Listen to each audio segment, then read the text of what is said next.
here we go. Remember, dragon fruits have those nasty little thorns and are good cutters. So let's get prepared. Now that we're prepared, let's begin the selection process. First and foremost, you want to select longer branches, preferably not with too much damage on them, but you can use that. Doesn't really matter. You want to make sure you have nice and healthy long pieces. Now again, this is not the best way to grow your dragon fruit, or that way it'll just go all over the place. See that? Here we go. We got some nice cuttings right here. Nice pieces we can cut. Look how long this one is. Might be a little too long, but we'll probably use it. Here's a great piece right here.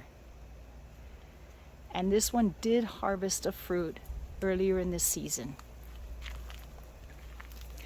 This one is just trellising over the back of a bench. So they really haven't been touched by anything that would cause rot on the plant. But that's a nice one right there. We could use that one. We can make 2 or 3 out of that piece right there. The next one. Here we're finding some great pieces.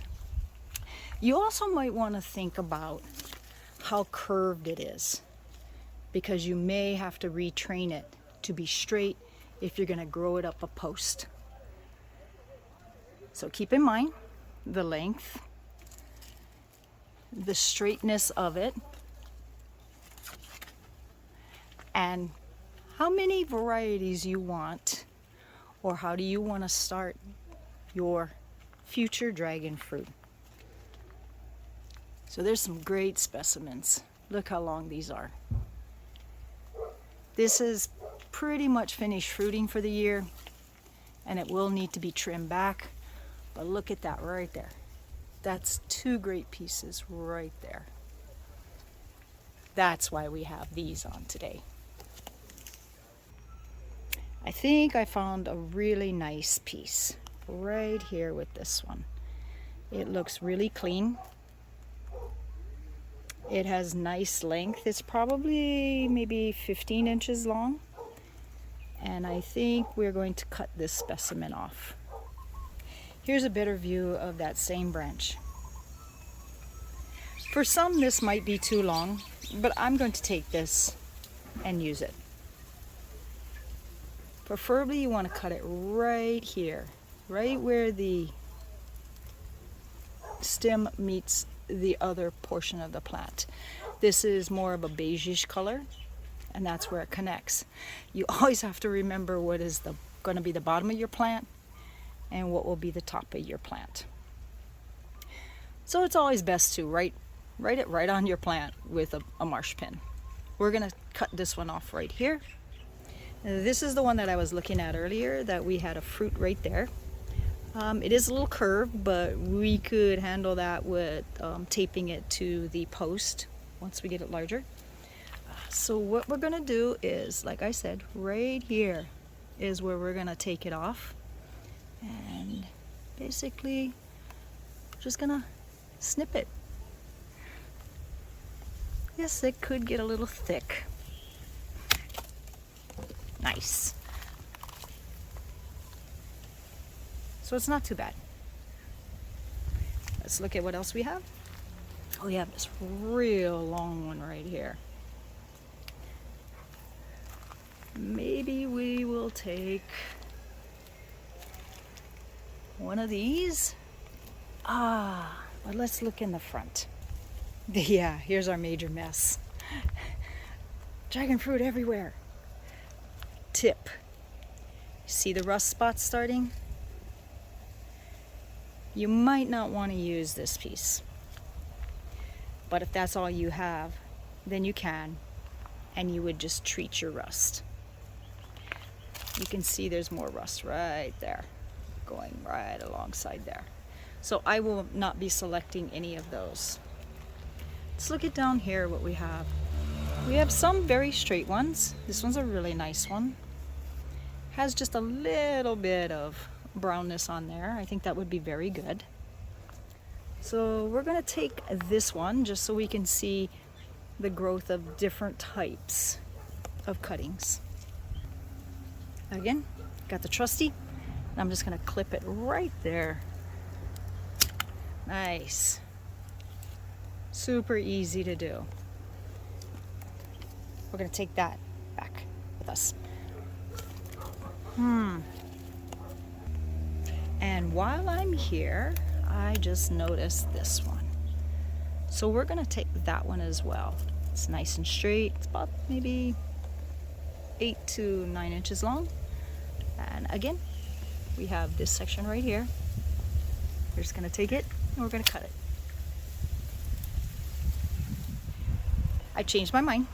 I am going to harvest one off the pot that we have soaking in water, just to let you know that you don't necessarily have to have a cutting off of one that's growing in the soil. And I'm going to take this shorter piece, and again we are just going to go right here and we're just going to snip that right off. Bingo. Super easy.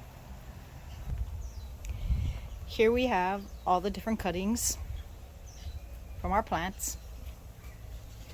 Now these 4 right here are the same variety. This one is a different variety. And as you can clearly see, they have different color tones on them.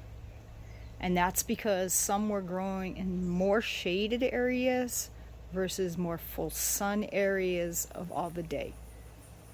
And that's, dragon fruit can grow partial sun, partial shade during the day.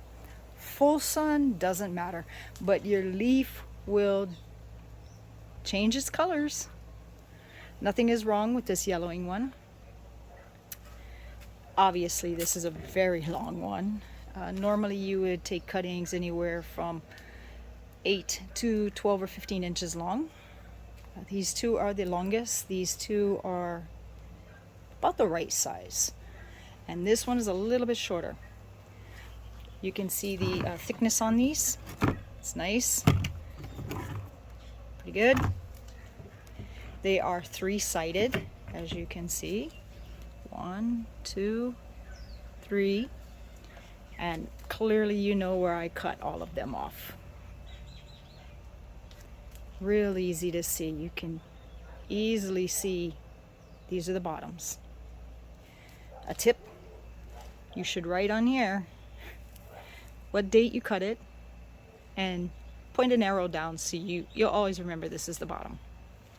Now this is the one that came out of the pot that was soaking in the water. It clearly is a lot thinner, but I wanted to cut it off just to see how it would do in soil for right now and get it prepared for its future home.